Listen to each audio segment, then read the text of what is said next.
calls for early reforms of the UN Security Council as its member states engage in global conflict. Is the UN's most powerful wing, tasked with maintaining peace, doing anything but? I'm Imran Garda, and today's newsmaker is the UN Security Council.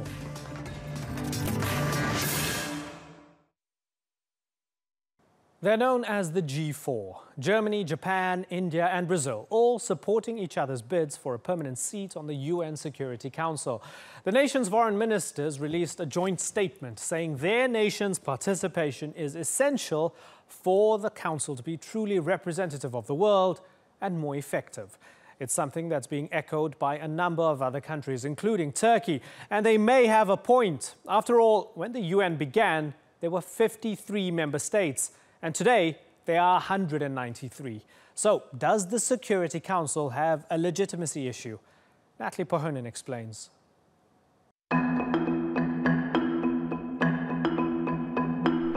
The UN Security Council chamber is one of the most powerful boardrooms in the world. It's also one of the busiest. There have been more than 8,000 meetings since 1946. Why so many meetings? Its reason for existing is to maintain international peace and security, acting on behalf of all United Nations members. This month alone, it's held sessions on Colombia, Somalia, Libya, Mali and North Korea. But not every seat at this table is equal.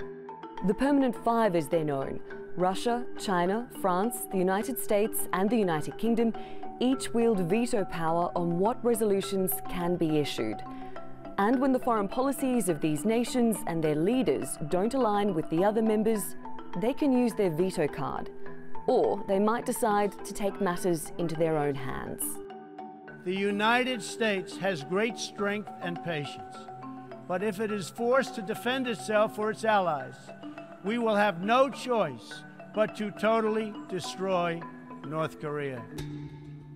If international peace and security is threatened, the UNSC is mandated to take prompt and effective action. The resolutions which do pass, from imposing sanctions to deploying peacekeepers, are binding on all UN members. But when one of the Permanent Five is directly involved in a conflict or has close ties to parties involved in a conflict, it can often mean taking prompt and effective action simply doesn't happen.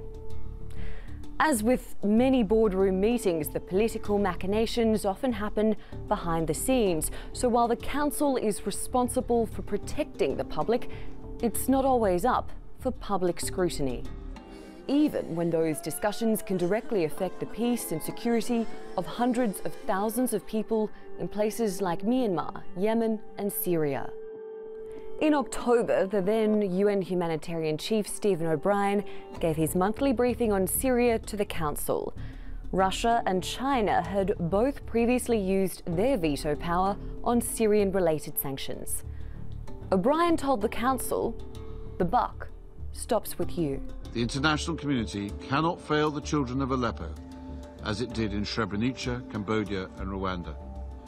If you don't take action, there will be no Syrian peoples or Syria to save. That will be this Council's legacy, our generation's shame. Well, to discuss this, I'm joined now by Salman Sheikh in Paris. He's a former senior political advisor to the United Nations. In New York, we have Mona Khalil. She's a legal advisor at Independent Diplomat, a non-profit that assists developing countries. Also in New York is Alexandra Novoselov. She's a senior visiting fellow at the International Peace Institute. Thank you all for joining us. Mona Khalil in New York, let me start with you. Does the UN Security Council need to be overhauled? I think fundamentally what the Security Council needs is a reminder that what it enjoys under the Charter are responsibilities and not prerogatives, powers, or discretions. It has failed miserably across the years in living up to that responsibility, a responsibility entrusted by the rest of the international community for the Council to act promptly and effectively. Unfortunately, dating back to the 2003 Iraq War, the Council has in fact been broken. Member states who are entrusted, these are the permanent members, with that sacred duty to ensure the fulfillment of the obligations under the Charter, have themselves become the chief violators of that trust. Salman, is the fundamental paradox here that when these countries accept the responsibility, they're just paying lip service because ultimately, if that contradicts with their national interest, they are responsible to their voters and to their people. They're going to find ways and means, whether it's through the veto powers or otherwise, to do what they want to. Is that how it's always played out, Salman? Yes, it has, and it's certainly playing out like that today. National interest, nationalism is what is driving, and these permanent members of the Security Council in particular. And yet, they have to understand, and I think some do, but still are stymied by their own domestic audiences and domestic interests. They have to understand they represent effectively mankind. It's particularly when you have grave situations related to international threats to international peace and security. And here, genocide in particular is an area, and we're seeing it right now taking place in Myanmar with the Rohingya Muslims. That is a responsibility which they have to live up to. Otherwise, I agree with your previous speaker, the United Nations Security Council is not fit for purpose. But rather than throwing the baby out with the bathwater, it does represent a set of ideals. We have to do better to reform it and transform it. Okay, so as we try to reform it and transform it, let me ask Alexandra, should we be adding more countries to the mix to make it more fair? So we have the 5 permanent members. This was in the past. They joined in the past when the context was very, very different. Should we be seeing the likes of the G4 countries, such as Japan and Brazil and India and so on, and maybe even further afield, be added to the mix so that there's a greater diversity of opinion and political experience when it comes to making these critical decisions? Yes, I mean, ideally we should expand the Security Council, but if we have more people around the table, it will be even more difficult to make any decisions. It's already very difficult between the 15 members of the Council. With 20 or 21, it's going to be even more difficult. So this is why the current P5 who have the right of veto are hesitating in expanding the Council. That's a reality. Mona, nobody wants to give up their special powers, so there's not going to be the political will for reform, and these are ultimately 5 of the biggest countries in the world. So how do you actually go about doing this? You can say, yes, we want reform, but who's going to be willing to give up, maybe not their seat at the table, but to make more space for others? Well, I do believe that increasing the number and the representative character of the Security Council would certainly improve its credibility. I'm not sure that it would improve its effectiveness. What is needed is actually an overhaul of attitude and not necessarily an overhaul of numbers or of characters around the table. What we need is a reminder that 2 world wars led to the conclusion, the hard and fast realpolitik conclusion, that we need to respect certain guiding principles in the conduct of international relations in order to, in fact, serve national interests. The architects of the Charter saw fit to sit around a table together to determine the common collective responsibility of the international community to stop genocide, to stop mass atrocities, to stop the escalation of conflicts that could draw in the entire community of nations into protracted war and protracted violations of human rights and humanitarian law. It was for that purpose that this organization was fundamentally founded. And when the permanent members themselves betray that responsibility that they themselves were the original architects of, and not only shield others from responsibility, like the Assads of Syria, or the Aung San Suu Kyis of Myanmar, or the Bashirs of Sudan, when they themselves commit aggression in Iraq or in Ukraine, then what is to be said of a system? No matter how many USGs or ASGs you move around, that is not going to solve the ineffectiveness of the UN. It has to be the fundamental commitment of the member states to the roles and responsibilities they have assumed under the Charter. Right. Alexandra, if I had to point out a few specific instances, and I had to say, look at Yemen, the US and UK supplying arms to the Saudi-led coalition involved in that war there. So any Security Council resolution is likely to get nixed or altered by their influence. If I had to give you Syria, and we've seen the examples over the past 5 years, the Russians are protecting Assad, they're on the Security Council. North Korea, the Chinese, I guess, semi-protect the North Koreans. And you're looking at Chinese protection for Myanmar when it comes to anything that might be close to binding, if we call it ethnic cleansing or genocide. Myanmar is going to be protected by the Chinese when it comes to the Rohingya issue. If I list all of those things and I ask you, what is the point of any of this, Alexandra? Don't I have a point? Well, of course, I mean, I agree with Mona. You know, you have international standards that should be respected. But the fact is that this the Security Council is also a reflection of the divisions of the world. It's a body that has the most powerful members of the international community. They are each sovereign states, and they're each protecting their interests. So that is the difficulty, you know, when they see that it's not in their interest to solve some of these situations, or it's not in their interest to go to the table of negotiation, then, you know, what do you do? I mean, I think that still the Security Council is putting pressure on these states, you know, by voting sanctions or by attempting to vote sanctions, by putting resolutions on the table, even if they are vetoed. There is a pressure there, and that is not, you know, no state is immune completely to this pressure. So it takes more time than we would want to, but there is pressure on these states, and the international community is watching them through the Security Council. Salman, is there sufficient pressure on these states when it comes to these specific instances? Can we say that it's enough that this is tabled and debated, and even if there is a veto or if there's some sort of blockage along the way, hey, at least they're talking about it? Is that enough, Salman? Well, let me just say that I agree with what's been just said before. It's clear that the permanent 5-member Security Council in some ways have turned on the ideals which they were supposed to support after the Second World War.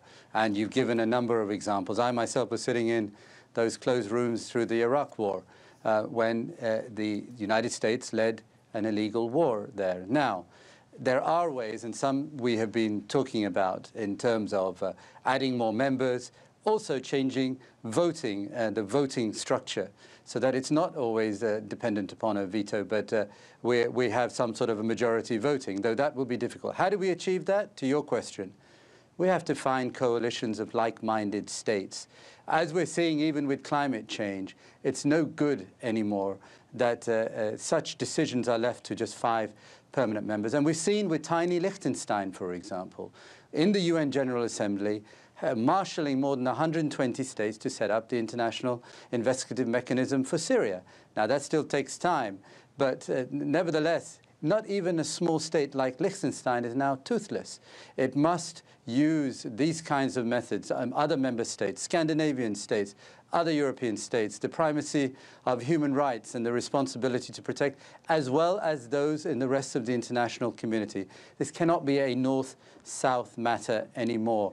Whether it's the abuse of human rights, or whether it's climate change, or the other wide array of threats to international peace and security which we're seeing now, it requires coalitions of the diplomatically willing to come together within the UN structures and to push harder. And that is a responsibility for leaders in those states as much as it is for, hopefully, the members of the P5 that hopefully will respond to that. Mona, Salman found some room for optimism when he gave the example of Liechtenstein being tiny, but using the platform as a nation state at the UN to try and do some good. Do you find any cause for optimism? And have you heard anything over the past few days from among the many speeches given by world leaders that makes you think, hey, you know what? All is not lost. we can look forward and there might be some room for encouragement here?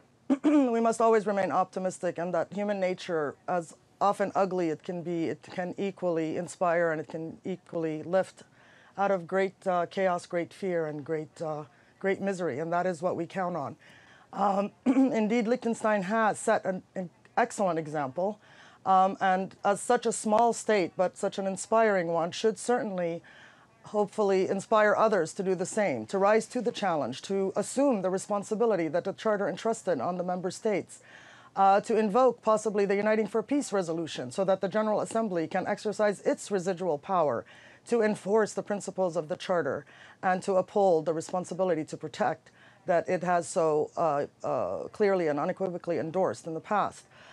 So there are mechanisms in place. There are Charter principles that have been untapped. There is a new Secretary General that we all look to for hope and inspiration, for the kind of independent proactivity that we saw when he submitted a letter to the Security Council outlining solid and concrete recommendations on how to stop the killing and restore humanitarian access in Myanmar. We would like to see more of that from the Secretary General and from the Secretariat at large. That independence, that recognition that it is the sixth organ of the United Nations and not merely an echo or a servant of the member states. It should have its own voice, it should have its independent position, and we look to Secretary General Guterres to do more of the same. And Salman, as a man who was at the table for many years and who's seen Secretary Generals come and go, do you trust Antonio Guterres to lead the reform agenda, Salman? I do. When he was running for Secretary General, I thought he could be the new Dag Hammarskjöld, probably the most successful, at least in terms of pushing the UN Charter, Secretary General there has been, who tragically died in a previous era. This Secretary General knows full well, by putting the resolution of conflict and the maintenance of peace and security at the top of his agenda, that this is probably the last chance for the United Nations as a whole, and particularly its organs like the Security Council. If we're not able to summon, as humanity and as member states and as those who are organized in a way to impact on member states, if we're not able to summon ways in which to overcome the threats that face us, we will see that this United Nations will collapse, rather like we saw the previous League of Nations, and it will take us into a more bloody, even bloodier set of chapters in human history. Now, the lucky thing is we set up the United Nations built on a set of ideals, and it is those ideals which do mirror, I think, what the human society and the global community wants, by and large. President Trump, when he speaks in a different way, is seen as an outlier. When he joins the effort to reform and to support and to make more effective the United Nations, then he joins the consensus. And I think that is what now leaders, world leaders, have to do, and the rest of us have to push them to do, push them towards. Alexandra, what do you think of the point that Salman made regarding the League of Nations? I mean, there was a League of Nations. It took a world war for everybody to realize that this thing's not working and we need to rework it, revamp it, and create a new organization. Is there a fear that it's going to take something catastrophically bad for everyone to realize that the UN needs to be reformed? Does it have to be another world war before the UN gets fixed, Alexandra? Well, no, I think we shouldn't go that far. I think the UN is maybe the only organization that have kept reforming itself for decades. So because it's a world organization of 193 member states, because there's this situation of the powerful states that have a right to veto, it takes decades to improve the work of the organization to reach those ideals that were set up in the Charter. But I must say that, the drafters of the Charter were conscious of the fact that when the interests of the P5 are at stake, the Council will likely not be able to make decisions or good decisions. So I think we should keep being optimistic. The UN is reforming itself constantly. The Secretary General has just put on the table a number of quite deep reform agenda, in particular on the management of the organization. And I think it's up to each and every member state also to realize that it should give more room of maneuver to the Secretary General to make the organization more effective and more able to deliver on the ground and to protect the population. Yeah, that's an interesting point. And I wanted to ask about this, but we are running out of time, so I won't. But there is an almost separate conversation regarding just how big the bureaucracy is and how bloated it is, and if it's actually capable to be agile in any way because it is so big. I wanted to go down that route, but I have to move on. It's been a pleasure talking to all of you, Salman Sheikh, Muna Khalil, and Alexandra Novoselov. I thank you all for joining us on this episode of The Newsmakers. Coming up, US President Donald Trump might want to overhaul NAFTA, but could Mexico now be leading the charge? And is Catalonia's autonomy in peril? Federal police arrest 14 senior officials in Barcelona over a vote on independence.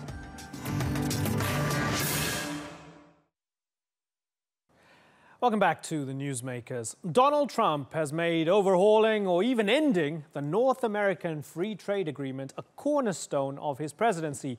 He says it's a bad deal for the United States. But some south of the border also believe NAFTA has been detrimental for business in Mexico.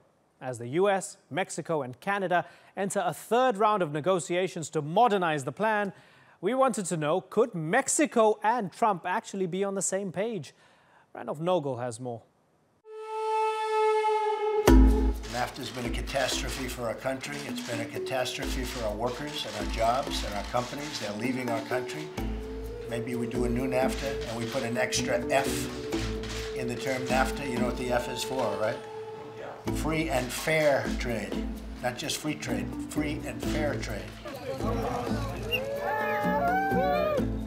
Donald Trump and his supporters are not the only ones who think the North American Free Trade Agreement is a bad deal. Many workers in Mexico feel they haven't benefited. Particularly farmers who've struggled to compete with the quantity and quality of crops produced by American farms. The negotiators must make an effort and help rural Mexico. We have really been cast aside. There have been 2 rounds of talks on renegotiating NAFTA. Mexico's labor market has been a sticking point. Many Mexican workers earn a quarter of what their American counterparts do, driving US companies to move south. The 1994 deal gave the US access to cheaper labor. And I'm pleased with the progress that we have made, making American companies more globally competitive. It also gave Mexico's economy a boost in investment. But many workers on both sides of the border feel the benefits didn't trickle down.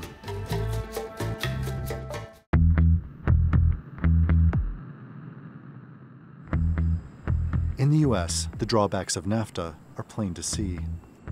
Abandoned warehouses and factories, vestiges of a golden age for the American middle class that Trump says he'll bring back. But in Mexico, there's a hidden dimension of NAFTA, worker exploitation. This renegotiation is really worrying us now, because it could lead to something worse. And we think the people aren't represented because they haven't even been consulted. There hasn't been a real consultation with unions, with social organizations, or with the people in general. Many workers complain they have no leverage in negotiating their own wages. Instead of allowing workers to form collectives to negotiate salaries and working conditions, many international companies have set up protectionist unions, which exist only on paper. They're known as ghost unions. We're right now negotiating NAFTA. In my opinion, Mexico's been very difficult, as they should be. Why wouldn't they be? They had a sweetheart deal for so many years. Trump's push for a new deal could help the common man indeed. but in Mexico more than in the US. His threats to scrap NAFTA have focused attention on low wages earned by Mexican workers, an issue that appears likely to be addressed under any new deal. Randolph Nogel, The Newsmakers. Well, to discuss this, I'm joined now from Washington, D.C. by Duncan Wood. He's the director of the Wilson Center's Mexico Institute. And also from Washington, D.C., Jeff Ferry, an economist and research director at the Coalition for a Prosperous America. Gentlemen, thank you very much for joining us. Duncan Wood, let me begin with you. Sir, why do you still think NAFTA is a good idea? Why do I think it's a good idea? Because so much prosperity, employment, and so much of the competitiveness of this region depends upon a healthy NAFTA. What we've seen over the past 20 years is an impressive integration of the manufacturing production systems of the three countries of North America, allowing each of those economies to take advantage of its natural and national endowments. And so what we've seen is a transformation, really, of the North American economy from a time in the late 1980s when it was hugely uncompetitive at the global level to a point now where it is commonly seen as being the most competitive region in the world.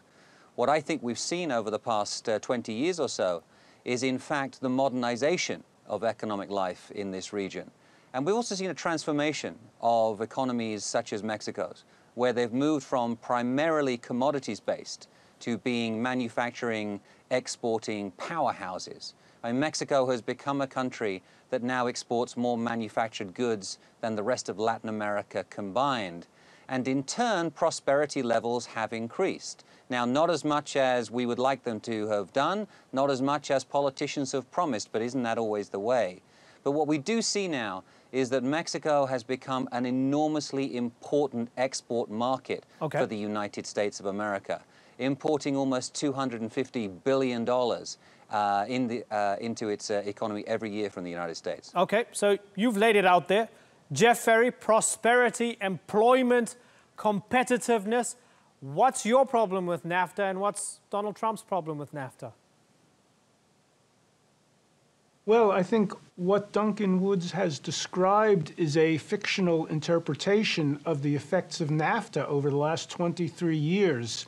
And free trade economists, and I say this as someone who was educated in that school of thought too, are very fond of using abstract concepts like competitiveness to describe a success that simply doesn't exist. What NAFTA has actually done, contrary to what Duncan Woods just said, and actually in accord with what President Trump has said on numerous occasions, is NAFTA has wreaked enormous economic damage on both the United States and Mexico. Mexico has not become a prosperous country.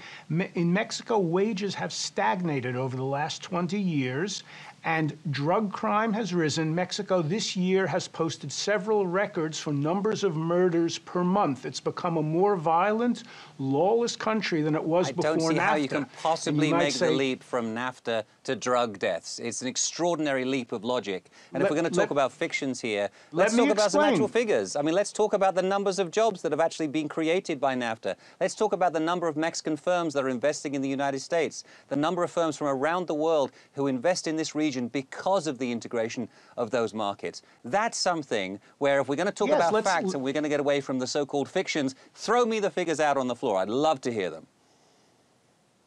The figures are as follows. You're absolutely right that what NAFTA has done is it has enabled multinational corporations to move factories out of the United States, south of the border, and has therefore created many jobs in Mexico. But remember, wages in Mexico are between 1/8 and 1/4 of what they are in the United States. So every job that moves south creates downward pressure on United States wages. That's why we've seen American auto industry wages fall by more than 20% since the year 2000. Now, what we've seen in Mexico, instead of what President Clinton, another starry-eyed peddler of fiction, said, instead of creating a nation of 120 million consumers, what NAFTA did was empower Mexican capitalists to open factories with ghost unions, as the report mentioned earlier in the program, that have held Mexican wages down. We have not seen that elsewhere in Latin America. In countries like Brazil, what we see are efforts to move towards democracy and have true labor unions. Let me finish. So, and very briefly, let me just close because he mentioned. Let me just mention one other thing. He said that I was talking fiction about drug crimes. What NAFTA did was it threw more than 1 million Mexicans off their small farms as Mexico bought cheap American corn. Many of those small farmers either emigrated to America to work in agriculture as illegal immigrants, or stayed in Mexico as homeless people, got involved in drugs, got involved in crime, because frankly, there aren't many people hiring in Mexico, and the drug gangs hire and they pay well. Okay, so this unregulated approach the driver caused this. Okay, let me bring in the Duncan. driver of drug violence is, of course, demand in the United States. Fair enough. I mean, there's no doubt about the fact that it's massive demand here in the United States that drives it. Fair enough. I don't want to go down the drugs war rabbit hole. But let me ask you, Duncan, let me take something that Jeff said and expand upon it. I'm not an economist, but a lot of the stuff that I read tends to say things like, you know, free trade between nations is great, but when it comes to something like NAFTA, when one country has more high-skilled labor and a fairer job market, and the other one has more low-skilled labor and a more exploitative job market, what free trade then does is only widen and deepen inequality. That's from what I read. Is it happening with NAFTA, Duncan? Right. I think that there's no doubt that we have a serious problem with inequality in both the United States and in Mexico, and to a lesser extent in Canada, but it is certainly there. And so the question we have to ask is, what is the cause of that? And I think what would be useful to do is to retake one of Jeff's points earlier on about manufacturing job losses. Is it the fact that manufacturing jobs have gone to Mexico, or is it the fact that manufacturing jobs have been lost because of automation? Well, academic studies, and I'll cite one by Ball State University, recognizes that about 13% of manufacturing job losses over the last 20 years have been down to international trade, not NAFTA, but international trade. And we can put the large portion of that blame at China's door. But 87% of the manufacturing job losses of the last 20 years are actually down to automation and improvements in efficiency. And that's what we're seeing. We're seeing a transformation of this North American economic space, not because of NAFTA in that sense, where you're seeing manufacturing jobs being lost in the United States, but because of automation. Okay. And let me just be a little bit of a Cassandra here. We're about to see many, many more millions of jobs being lost in manufacturing because of this process. Okay, so Jeff, are you falsely diagnosing the problem? No, I don't think I am. I mean, of course, automation contributes to job loss in the United States, and of course, automation will continue. But fundamentally, what Duncan is trying to do, like many free trade economists, is to divert our attention to something which lets the governments off the hook and says, oh, nothing can be done, the robots are coming, get ready to be unemployed all your life. The reality is there's automation reducing jobs, but free trade, unregulated free trade with countries like Mexico has reduced both wages and employment levels in crucial industries in America. It would simply be an illusion to say that Mexico has 19 auto assembly plants, and they're all there to export into the United States of America, and that has not cost any United States jobs. Jeff, I mean, out of the everybody three except a free trade economist knows that's nonsense. Jeff, let me ask you, out of the three countries, who, as NAFTA stands right now, without reform, without it being scrapped, as it stands right now, who gains the most out of the three countries, the US, Mexico, and Canada? Mexico gains the most because it has gone from a zero trade deficit with the United States to a $64 billion trade surplus. It is exporting. One of the fundamental problems, though, remember, is that because Mexico is run essentially by a plutocratic class, the vast majority of those benefits go to the upper class elite. But then isn't your problem with Mexico's government and Mexico's democracy rather than NAFTA? This is the Exactly. point. I think Thank this is you one of the very things that we much. have to And so- distinguish. Is the fact that the Mexican government has not been able to actually help the adjustment process, in the same way that the United States government and the Canadian governments have failed as well. What you need here is actually active government programs to help the transition from commodities-based economy, agricultural-based economy in Mexico, to a more manufacturing, production-based economy. What you need to see in the United States is that government programs helping workers to transition as well. See, I mean, I think what we're neglecting here is the huge numbers of jobs that have been created and depend upon trade with Mexico here in the United States. Ask the representatives and the senators from the state of Iowa about how important it is to their economy. Ask the representatives and the senators from the state of Wisconsin how important Mexico is. Texas, California, New Mexico, Arizona, all of these are states which depend upon this economic relationship so that they can have the 5 million jobs here in the United States that depend upon that bilateral relationship. Jeff, the closer it gets to the US midterms, we're hearing that the negotiations will continue and continue and continue, and the closer it gets to midterms, maybe Trump, for political reasons, maybe economic reasons as well, will scrap NAFTA. Is that what you want? I think that if we cannot reform NAFTA in a way to benefit economic growth, and by economic growth I'm thinking particularly of the median family income of the average American family, then yes, scrapping NAFTA would be better than retaining this system, because all the figures you hear about jobs that depend on Mexico, those are all true, but what they omit to say is that all these jobs and all this interrelationship is a mechanism for creating American unemployment and driving down American wages, because wage convergence is implicit in the free trade system. And we were once the highest wage country in the world. We're no longer, but we're still a lot higher wage than Mexico. And we have to deal with this, and our politicians need to deal with this. Duncan, tell me why you're shaking your head. Well, I'm shaking my head because I think Jeff puts an enormous amount of faith in international trade deals that they can fix the underlying problems of the 21st century economy. That's not what they're there for. What free trade deals do is that they try to create a level playing field in terms of tariffs and non-tariff barriers between countries so that they can exchange goods and services. And what we've seen is exactly that in North America. It's not going to fix wage levels. It's not going to fix underlying economic development issues. Those are jobs for government and for civil society working together. And nobody denies that there's a lot of work to do on those things. But do not think that you're going to, by renegotiating NAFTA, you're going to fix any of those problems. Jeff, let me give you the final word I here. certainly agree. Thank you. I certainly agree that a lot more is needed than just undoing these negative and very difficult trade deals, but we need to undo them, and we need to get our politicians to focus on restoring American economic growth and income levels. And trade deals are a way of driving our income levels down. It's true they make prices lower, and it's true they help out the capitalists on both sides of the border, and I'm in favor of capitalism. Let's not sell I'm just American not in goods favor in the of world. excessive Let's do that. Is that what you mean, Jeff? No, we have a $500 billion trade deficit. All the most successful countries in the world have a trade surplus. This country needs to have a trade surplus. Simply we need to be exporting steel and automobiles and other things. Okay, Duncan Wood and Jeff Ferry. I'll just quote to you what the U.S. Trade Representative Robert Lighthizer said on those talks. He said, yeah, well, we're moving at warp speed, but we don't know whether we're going to get to a conclusion. That's the problem. We're running very quickly somewhere. Where that somewhere is, who knows? It's been a pleasure talking to both of you and picking your brains. Hope to have you on the program again in the not-too-distant future. Duncan Wood and Jeff Ferry, thank you for joining us on the Newsmakers.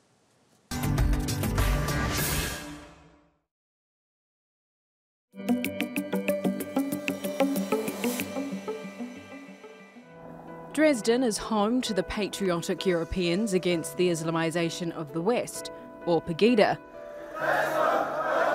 A far-right, anti-immigration, and some say neo-Nazi group that has risen in popularity since the refugee crisis. But there are also people here trying to help refugees. Axel Steyer is the founder of Mission Lifeline, an organisation that rescues refugees trying to reach Europe from Libya. We met on the street and he directed us to his office, He keeps the location secret due to fears of backlash from Pegida. He and his crew will be heading to Malta to rescue refugees trying to cross the Mediterranean Sea. We have a small boat, it's not a big one. With this small boat we are first responder, kind of that. These people will die if we are not there. Well, we have a lot of experienced people in the club, and we are cooperating with other NGOs to have a full equipped and full experienced crew. We are not, not like adventure guys. We are planning it like professionals. Libya and Italy have been trying to stop missions from NGOs like this, with critics saying they encourage refugees to come. I would say in Libya the circumstances are so bad that people flee anyway. So they try it because otherwise they get raped, they get forced to work or tortured. So the people flee because of that, and not because some boats are there. Axel says Pegida has targeted his club before, and he successfully took them to court in a defamation case after Pegida publicly called Mission Lifeline criminals. They try to make fear in the society, that the people think refugees are a problem. Actually, they are a problem.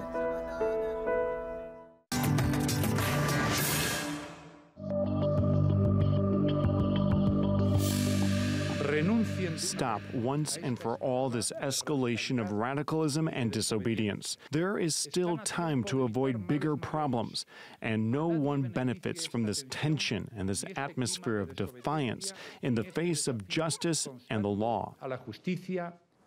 Barcelona is in a state of unrest, unlike any other time in Spain's 40 years of democracy. Federal police raided a dozen government offices in Catalonia, arresting 14 senior officials. Spain's central government is trying to quash a rising separatist movement that's culminating in an unsanctioned vote for independence. But tens of thousands of Catalans responded. They flooded the streets of Barcelona, calling the National Guard an occupier. Well, joining me now from Barcelona is Oriol Amoros. He's the Catalan government secretary for equality, migration and citizenship. Oriol, good to have you on the Newsmakers again. Madrid is really ramping up the pressure on you and your movement. Is it going to be enough to deter you, to make you stop yourselves from having that vote? No. First of all, thanks again to phone and to contact with us. And is the reaction that sadly we have expected, because they always said that they don't wanted to hear the voice of the people and the voice of the people by the vote, no? So it's something that we sadly expect that happened. But what we haven't expect is the level of aggressivity, of pressure, because they have arrested people who have no criminal records, who are not delinquents, and who are people that you just need to ask him to go to the court to declare, and these people will go there. You don't have to send police. It's a letter is enough. So the part of the operation more related on make a strong demonstration of force, that is something that we really think that has no measure. Prime Minister Rajoy has said there is, quote, still time to avoid greater evils. And he's obviously urged Catalan leaders to observe the law. Now, he's suggesting that there might be bloodshed down the line if this goes ahead. Is that how you read it? Well, it's another threat. He's always saying threats, and it seems that they have only two arguments. One is the lie, and the other is to threaten people. And what we want is let people to decide, let people to speak, let people to debate, let people vote. And so in October 1st, we will vote. That's all I have to say. Do you agree with those protesters? It's going to be more difficult. Certainly. Do you agree with those protesters who have been chanting that the National Guard are an occupation force? Do you agree that they're actually an occupation force? Yes, they are acting like that. You have to think that nowadays, in Spain, there is a level 4 of terrorist alarm attack. So it's supposed that police should be closer, very close, and to be prepared if any kind of attacks happens. So they're supposed to be near to the airport in Barcelona, in Malaga, in Mallorca, in Madrid. They're supposed to be near the train stations to the main objectives. And they are sending 4,000 people just to control the Catalans, because the Catalans just want to vote. So it's something that we cannot understand, and they are acting like an occupation force, yes, because they are here to attack our right to express our political opinions, and we are supposed to stay in a democracy, so we can accept that kind of actuation or behavior. Oriol, are you actually going to have anywhere to vote? Are there going to be any voting centers left, because they seem to be swallowing them all up as we get closer to the end of the month? Where will you hold the vote? Yes. In the same poll stations that we usually do. So poll stations are there. Poll papers, we cannot explain where they are, because the military police is looking for this sounds ridiculous, and it's a bit, but in fact it's very sad, no? But we have 4,000 military police looking for poll papers, no? So and poll votes, but the poll stations will be there. Don't you fear, Oriol, that at the end of all of this, because Madrid is showing no room for compromise, don't you fear that at the end of this you will lose both the vote, or the opportunity to have the vote, and maybe you will lose your autonomy, everything that was fought for up until now? Yes. Well, the threat is always there, but in fact, we have a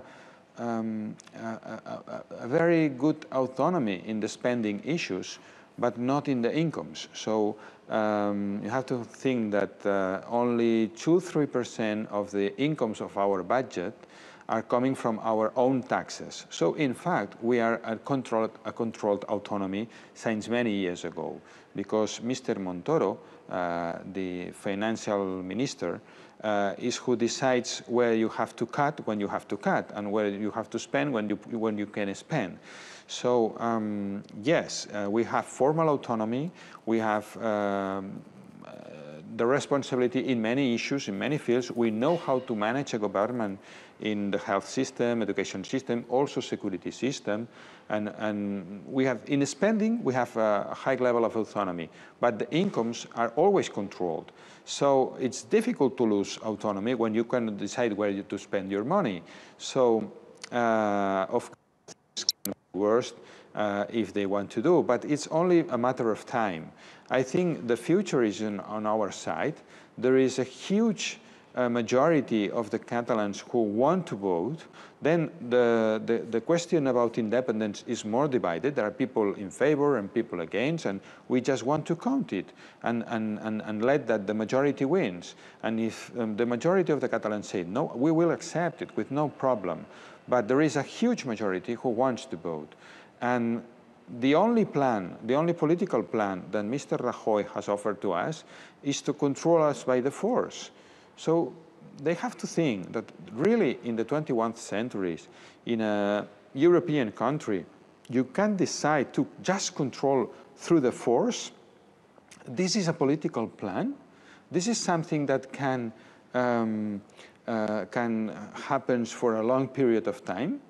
So we think that we will vote on October the 1st and we will win, and we will make a proposal to Spain to have a dialogue and a conversation and a way to build independence in a way that it doesn't hurt the Spanish economy or European economy.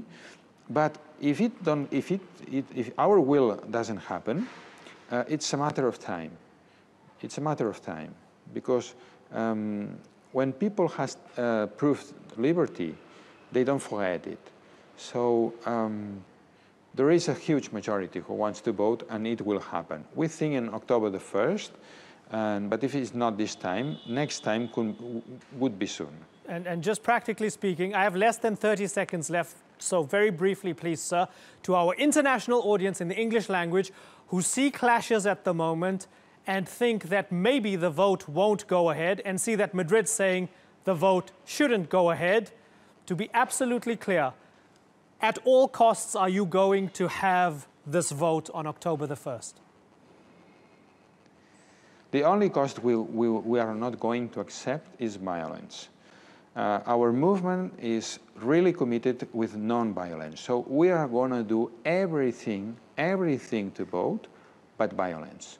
We are very committed with non-violence way to do things. Oriol Amoros, once again, a pleasure having you on the Newsmakers. I thank you very much for taking the time.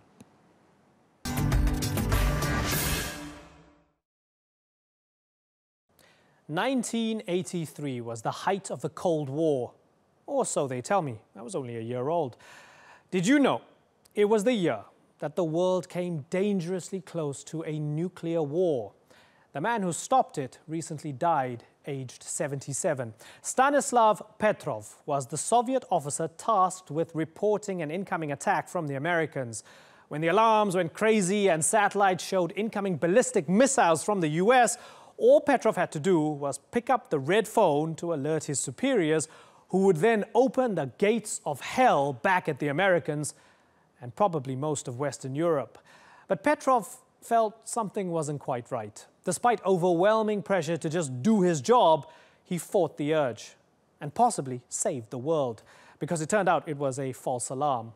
It's often just a single person who holds the key to life or death for most of us. There have been far too many moments where nuclear-armed powers have squared off with their weapons locked and loaded, staring the other in the face. And if you didn't know about Petrov before today, maybe there's a reason for it. The Soviets didn't really honor him or make him famous. Modern Russia waited 4 months to tell us the man died. Maybe because he embarrassed us all. Maybe because we don't like to be reminded that in our race to defend ourselves from ourselves, we've put the fate of billions of people in one person's hands. And we just have to hope that person isn't having a bad day. That's all for this edition of the Newsmakers with me, Imran Garda. Thank you for watching. Bye-bye.